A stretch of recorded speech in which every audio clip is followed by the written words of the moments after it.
આનંદ થાય છે આ વાતનો.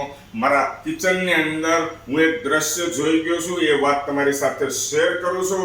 વાત એકદમ નાની કોમન છે, પણ દોસ્તો જો આ ટોપિક તમને પસંદ આવે તો આ વિડીયોને બીજા ગ્રુપ સર્કલમાં શેર કરજો, બરાબર છે, તો જેથી કરીને ઘરે ઘરે વિડીયો પહોંચે.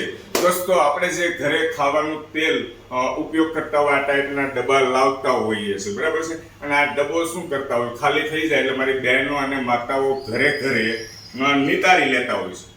નિતારી લીધા બાદ ફરીથી દોસ્તો તમે જોઈ શકો છો આ રીતનો ડબ્બો ઊંધો કર્યો છે, અને આ ડબ્બો કેટલા ટાઈમથી આમનો પીડ્યો છે? અત્યારે 15-20 મિનિટથી પીડ્યો છે, અને અડધો કલાક પીડ્યો રહે તો શું વાંધો? ટીપું અંદર પડ્યું હોય તો ઊંધો જ એમને પડ્યો રહે તો નીકળી જાય, બરાબર છે. સારી બુદ્ધિ વાપરો છો, મગજ સારું વાપરો છો, જેથી કરીને તેલનો વેસ્ટ ન જાય. દોસ્તો તમે સમજી લો આની અંદર કેટલું તેલ નીકળ્યું છે, હમણાં થોડી વાર પછી આપણે બતાવશું. પણ હું એક વાત શેર કરવા માંગુ છું કે ઘરે ઘરે મારી બહેનો અને માતાઓ આ ટાઈપનું કરતા છે. મને તો આ દ્રશ્ય જોઈને આનંદ થયો. આજે હું મારા ઘરે ભાળી ગયો આ રીતના દ્રશ્ય કે એક તપેલું મૂક્યું છે, ઊંધું કરી દીધું છે, એ એનું કામ કરે છે. જેટલું અંદર હશે એટલું નીકળી જાય છે. નકર જનરલી આપણે શું કરતા હોય ઘરે ઘરે, બરાબર છે, કે તેલનો ડબ્બો ખાલી થાય આમ નિતારી લે, પછી ડબ્બો સાઈડમાં જવા દેતા હોય. હવે સમજી લો આ તેલનો ડબ્બો જે છે આની અંદર નિતાર થઈ ગયો છે, જેટલું તેલ છે બધું નીકળી ગયું છે, આને સાઈડમાં જવા દો.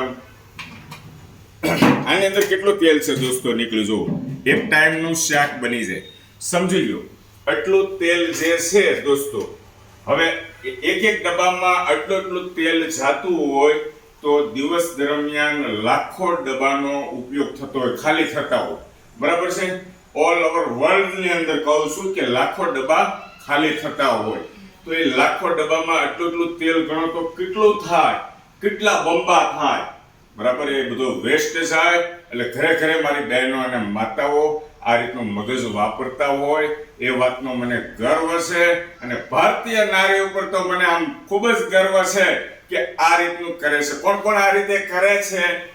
નિતારે છે અડધો એક કલાક સુધી ડબ્બાને ઊંધો રાખે છે, અને એટલો તેલનો બચાવ થાય છે. આ મેં લાઈવ જોયું છે દોસ્તો, મારા ઘરે જોયું છે, એટલે મને ખૂબ જ આનંદ થાય છે. Thank you very much.